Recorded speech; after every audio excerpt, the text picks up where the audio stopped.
Hi, everyone, and welcome to the session from the Office of Student Affairs on building community and connection during your time at the Harvard Extension School. My name is Shirley Green, and I serve as the Senior Associate Dean of Student Affairs. And I'm pleased to be joined today by Ria Reyno. Ria, do you want to introduce yourself? Absolutely. Thank you so much, Dean Green.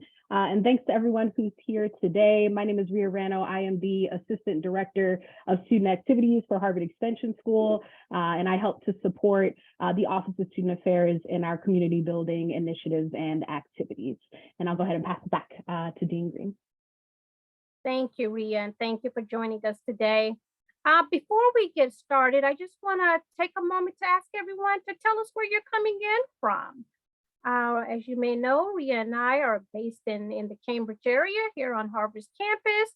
Where are you all coming in from? All right, I see Colorado. Do we have any other locations? See a lot of New York and Boston. I saw Georgia. Okay, thank you all. California, Peru. Thank you, Peru, for joining us today. And quite a few folks in Florida. So thank you all again. It seems like we're coming from all around the world. And I think this is just a great way to show everyone, it sets the tone for the global experience that we try to provide you during your time at the Harvard Extension School. So thank you for joining us today. For our agenda today, we've already done our welcome and introductions. We'll tell you a little bit about the Office of Student Affairs and the resources that we offer. We go by OSA. So just to make it easy for everyone, we just use the term OSA and that'll hit it. We'll also talk about clubs and organizations, and we'll save time for a brief Q&A. The Office of Student Affairs, OSA as we're fondly called, serves as a resource for the Extension School community. The focus of this office is proactive student support, prevention of any student issues. We focus on diversity, inclusion, and belonging initiatives, and we try to build a strong student community by focusing on community building activities. That's through programs and clubs such as HESA and other student clubs. We also try to really focus on the 5 areas that you see here by providing academic resources and mental health support for students, professional development opportunities, as well as DEIB events, networking events, and organizations such as HESA and other clubs, such as HESIC, HESIRC, and HESMFC. So these are just a few of the things that we focus on when you come in contact with the Office of Student Affairs. What you're seeing here is just a sampling of the recent events and programs that we've had an opportunity to provide you with or to sponsor. Feel free to enter into the chat any events that you've had an opportunity to participate in. Some examples are a new student networking and Q&A. We also had a recent event about building stakeholder relationships. And we have quite a few happy hours. And that just gives you an opportunity to connect with other students who may be in your degree programs or in your courses. One of the things that I wanted to share with you in terms of how and the way we think when we're bringing programs and services to you. We have 5 pillars that tend to really direct our work. We want to have events related to making excellence inclusive, cultivating leadership capacity, innovation and entrepreneurship, building community and promoting health and well-being, practicing civic engagement and social responsibility, and deepening intellectual inquiry and academic excellence. So I just want to pause for 1 minute and I want to ask for your great ideas. Given the 5 pillars, and we'll make sure we put them in the chat window, but given the 5 pillars, what type of programming activities would you like to see? Feel free to take a minute to populate the chat window and share your ideas with us. So while you're doing that, I'll go ahead and turn it over to Ria. Thank you so much, Dean Green. And if you're taking part in those events, you'll likely see my face there because I enjoy being able to facilitate a lot of those events or sponsor them. So get familiar. I'm sure we'll continue to build our professional relationship in the months to come as you continue to take courses at the Extension School. But for now, as you're thinking about possible events that we could do, and we always welcome your feedback in that regard as well. Let's talk a little bit about our clubs and organizations. So to preface this, our clubs are each club that we have, with the exception of our student association, is related to a degree program office. So you'll see in the clubs that we have coming up that every club is directly related to a degree that you can pursue here at the Extension School. So the first place that we're going to talk about is the Harvard Extension Student Association. So this is an organization that represents the overall interests of currently enrolled students at Harvard Extension School. Once you become an admitted degree candidate, so you're admitted into a degree program, you actually become a voting member of the student body. And you can vote on initiatives that HESA puts forward that can better your experience at the Extension School. And HESA itself is best recognized for its ability to foster connections among students. And they do that by collaborating with us in the Office of Student Affairs to develop, create, and facilitate student activities. You'll see this picture here is of some recent students. We have several of our board members who are present in this picture, as well as students who are on campus for our recent convocation that happened earlier this month. And HESA actually we co-sponsored with HESA Club Fest. So all of the clubs that were associated with the Extension School had a tabling event at a nearby building, and afterwards they had a networking activity in a nearby building as well. So you're always welcome to figure out what HESA is up to. They do virtual and on-campus events, and hybrid events as well. So never shy away from that. The Harvard Extension Student Management and Finance Club. So this is a club that is directly related to the management, finance, and industrial organizational psychology programs. And they bring continued engagement for current and future students with business leaders through networking opportunities, forums, and other career development offerings. And this is specifically tailored for people who are in management or finance practices, and they do this through in-person and virtual events. Recently, they had a entrepreneurship coffee hour. They have that pretty regularly throughout each semester. So be on the lookout for that. Feel free to sign up for their mailing list so you can get to know other folks who are in that club and pursuing those degree programs. The next one we have is a relatively new club. This is actually their second year, the Harvard Extension Student International Relations Club. As it might suggest, this is directly related to the International Relations graduate degree that we have here. But we also see a lot of students who are in government, management, sustainability, who find a lot of these events to be really something that aligns with the work that they do. And they provide a space where students can engage in critical thought outside of the classroom for networking with experts and colleagues around the world. Recently, they actually had a really awesome event that was a lecture featuring Dr. Joan Johnson-Fries on women, peace, and security. She's actually hosted a course on that here at the Extension School several times, and it was a really well-attended event. So we encourage you, if you are interested in international relations, public affairs, government, to get signed up with that club. And then finally, the Harvard Extension Student Environmental Club, one of our longest serving clubs here. And the mission of that is to raise environmental and sustainability awareness. And they do this through opportunities for personal, academic, and professional development, specifically through club socials, green exchanges, eco tours, panel discussions, and various networking and volunteering events. Right now, they're working on an in-person panel potentially in the next month or so on ecology and indigenous development. So if you're local and taking classes on campus, and we welcome you to join that event a little further on down in the next couple weeks. So that's a bit about our clubs and our organizations and the many ways in which you can connect with other students as you start to take courses here, maybe even pursue a certificate or a program with us. And we wanted to provide this for you so that you know that, even though we're a global campus, there's so many opportunities for you to make friends, to make colleagues, and to really continue to develop your skills alongside your academic passion. So please be on the lookout for these clubs. They all have websites that you can find. Each of these QR codes bounces right out to them. So feel free to get connected with them because they all do incredible work.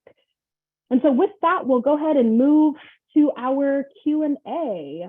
Dean Green is going to rejoin us here, and we'll work through some of your questions that maybe have come up in the chat bar or in the Q&A function. Thank you, Ria. Thank you for sharing that great information.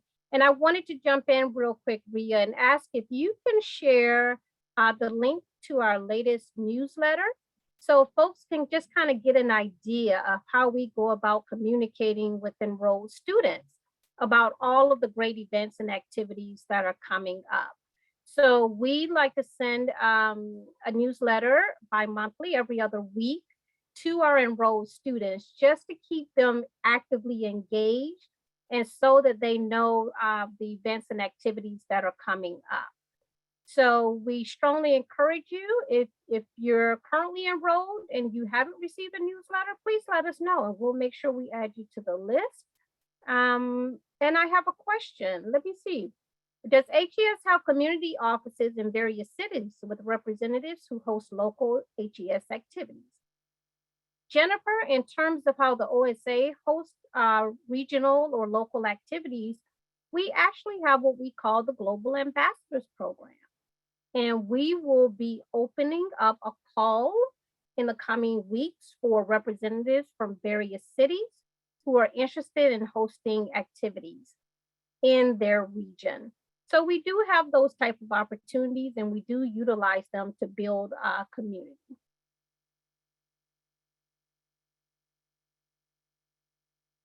And I've popped in a little information about the Global Ambassadors Program into the chat bar as well.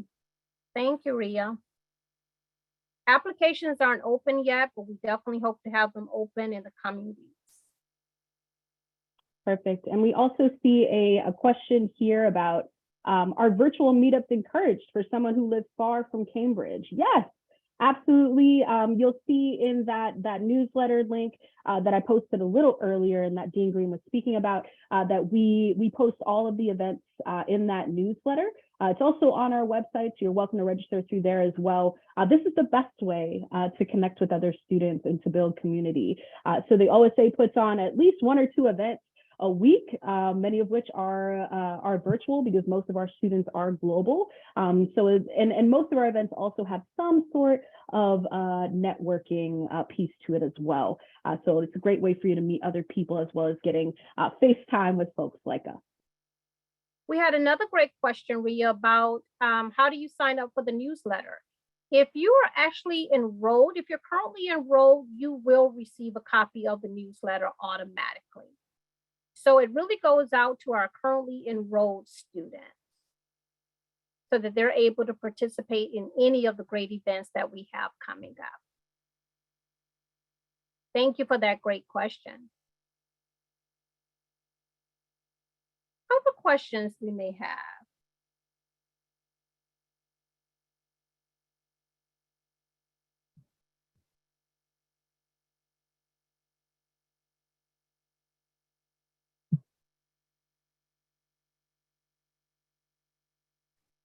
Oh, yeah. Go right ahead, Ria. Yes, thank you so much for that, Andrea. They are in the process of revamping their website. So feel free to sign up for their mailing list, and you'll be able to get more information on the events that are coming up for that. And this is related to the Harvard Extension Student Environmental Club for folks who did not see those. And that was a great question. As you will also notice, if you just open up the newsletter, is that we try to identify events that are not only happening at the Extension School, but across Harvard University. We believe that the voices of our students are critical to the success, not only at HES, but across Harvard University. So we have identified various opportunities for students to be actively engaged with others. Oh, Leslie, let's see, we had another question. Are any programs that are great for online students? All of our programs tend to be great for online students because that's where you will find the majority of our activities are offered. And even as someone asked earlier, are there any local programs? We also have global ambassadors who, even though they're hosting regional events, they will also host events that are open to online students so that you can actively participate and engage in those events. And we also encourage you to keep in mind that your class is another great opportunity to build that community that you may be seeking, is to really take it upon yourselves to connect with students who are enrolled in your courses and to reach out to them as well. And you'll end up seeing a lot of those students at the different events that we host. That's a great question. And I always tell folks when we're in events together, because we'll have breakout sessions, or maybe we've had a really lively discussion in the main session, to always add your LinkedIn info whenever you're in an event like that, because that's another great way to build your community. And once you're admitted into a degree program, you'll actually be able to access the Harvard Extension School LinkedIn network for degree candidates. So that's another really awesome resource for you as you're starting to build your community and find folks who are sharing again in that academic passion outside of the classroom. Exactly. As Ria mentioned earlier, and I know we talked about earlier, is that we really seek to provide you with the resources needed to succeed. So feel free to drop into the window any resources that you think, whether you're currently a student or you're looking at being a future student, feel free to share with us any resources that you think would be great if the OSA was able to provide those resources. Let us know. Let us know so we can keep those things in mind.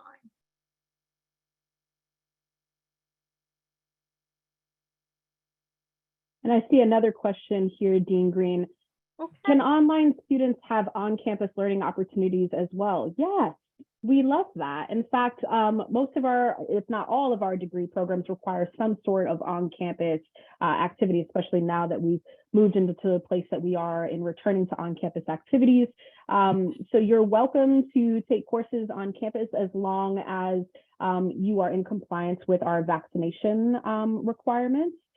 Which we have more information about that on the Extension School website. It's being regularly updated, so we encourage you to always be mindful of that and to take a good look and make sure that you have everything in line for that. Even if you haven't taken an on-campus course yet, just have that ready, any documentation you have to prove that you are in compliance with that, so that when the time does come that you're able to take courses on campus, that you'll be all set for that. So always be on the lookout for that. So again, you're welcome to come to campus for those. If you are an international student and you want to take courses on campus, we only provide visas for full-time study in the summer. So you're welcome to take courses with us in the summertime if you want to fulfill that requirement or just get an on-campus experience with courses that we have. Thank you, Ria. I'm going to jump in really quickly, and I see a few questions here. Cocktail parties, Andrea, we're all about happy hours. And we have those currently on campus. We don't currently host those online, but we do gatherings on campus where we're able to go to Charlie's Kitchen, for example, and to have students come together. Giselle asked, are we able to use the Harvard dorms? And again, that definitely happens during summer school.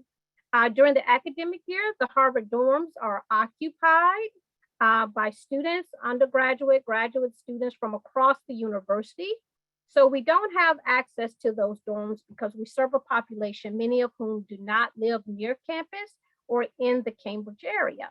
So we get those opportunities when we bring students from across the world to Cambridge in the summer months. And we have full access to the dorms during that time. And normally for us, we're normally living in the quad. It's called Radcliffe Quad. If you've been here for the summer, feel free to let us know right now that you've joined us for the summer and that you've had an opportunity to live on campus. It's actually a wonderful opportunity in the summer. And Dean Green, we have a few more questions. I see a fan favorite has entered the webinar, Linda Porter, who has attended many of our events. She's a new student with us, Dean Green. So hello, Linda. I see that you said hello in the chat bar. We have a question here from Melanie who asks, what are the scholarships that are available for HES courses and certificates? Sure. I'm sorry. Dean Green, would you like to take that? I'm happy to take it as well. Well, I know Student Financial Services. I was going to refer them to Student Financial Services for specific things that Harvard office offers, but I was going to say that that's become a new section also in our OSA newsletter, where we try to bring you closer to financial opportunities outside and beyond Harvard, where you're able to take a look at those scholarships or any of those funding opportunities. They are not managed by Harvard or by the Harvard Extension School. They lie beyond our organization, but you are able to take full advantage of those opportunities. And we do hope to continue to bring those to you so that maybe if you apply, you're able to gain those funds and to be able to use them. And I see a few in the chat bar. Someone asked about visiting campus. If you're just taking an online certificate program. Again, you're welcome to be on campus if you are in compliance with the vaccination policy. So if you are taking courses with us, you are eligible for a library card, a class participant card, which will give you access to libraries on campus.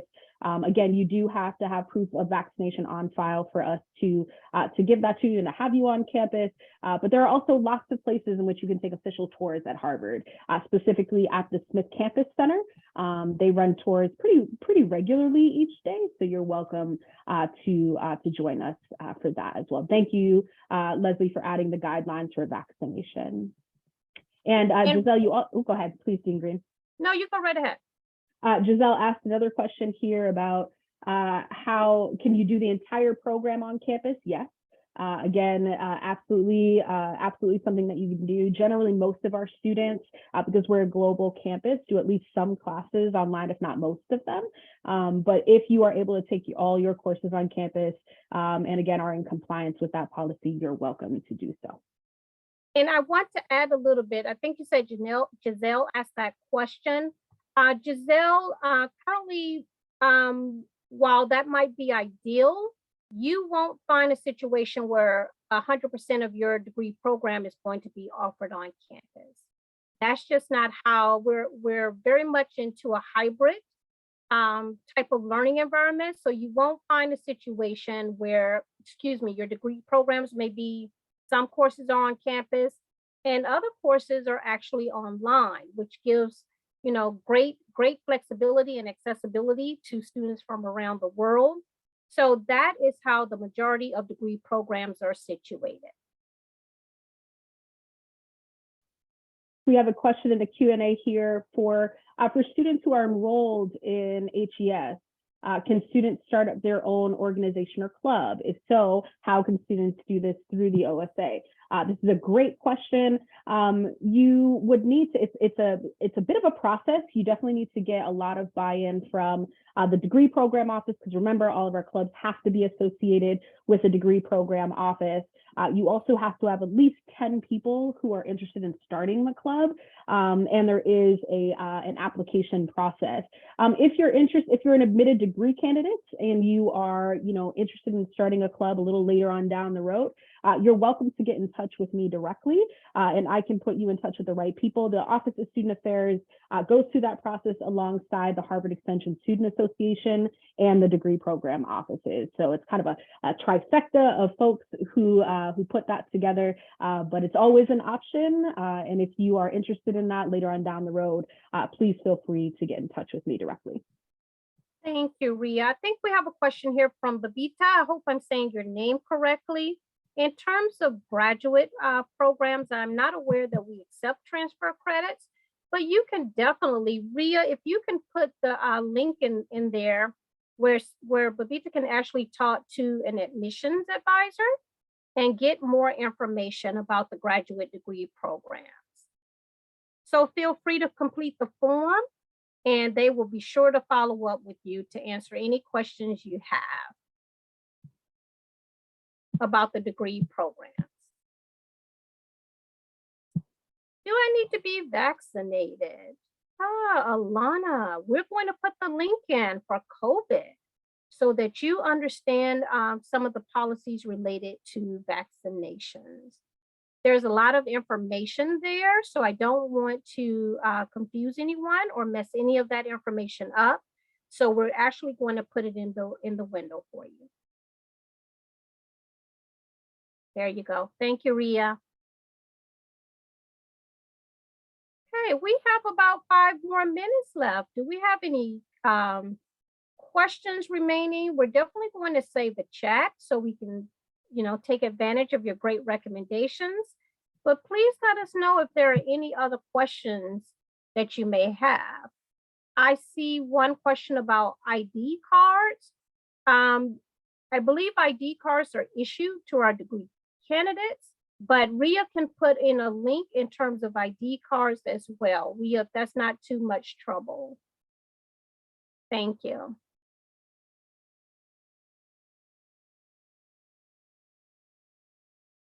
Oh, Linda, thank you. Thank you for that kind comment.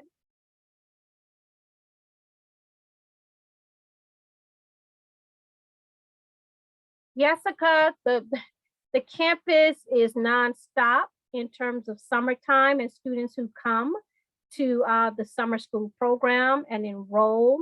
So Ria is definitely around in the summer, thank goodness, and able to identify really fun and creative ways for students to remain engaged. So Ria, you want to say more about the summer? Yeah, that's fantastic. The summer is hopping for us. We always enjoy on-campus activities in particular, because as I mentioned before, a lot of students who wouldn't ordinarily be able to take courses on campus with us are able to do so in the summer, especially our international students. So this past summer, we had really successful lunch with the dean events where we brought in, at the very end of the summer, we actually brought in Dean Nancy Coleman, who was speaking with us earlier this morning on the many ways in which DCE is evolving. But we had Dean Nancy Coleman there. We bring in directors of programs for you to meet with. Other deans across the extension school and the summer school are present for those events. We do a lot of just like community building on campus stuff in the summer, but also really wonderful happy hours and networking opportunities that happen on virtual platforms as well. It's also a really great time to do Extension 101 type of events. So students who are taking classes with us for the first time, who are on campus, will come to events that allow them to kind of get a better idea, kind of an idea of what the extension school does and what they have access to. And we usually finish that up with an ice cream social. So there's lots of really fun events that happen in the summer, and we, it's a slower period for us here in the student activities office. So we're able to put on some really, really incredible well-detailed events. So be on the lookout for that if you're ever on campus or online. I see we're going to answer about 1 or 2 more questions, and then we're going to need to close out. I mean, we really value your time and we really appreciate the fact that you've joined us today. So thank you again for these great questions. In terms of any needs for accommodation, you definitely want to reach out to accessibility@extension.harvard.edu if you ever need an accommodation. And accommodations are made on a semester basis. So every semester that you're involved, that you come and you take a class, you will need to submit your documents and paperwork, or just work with the Accessibility Services Office to make sure that you receive the accommodations needed for your courses. And Artemis, they are a great office and they're more than happy to support you. So thank you for that great question. We really appreciate it.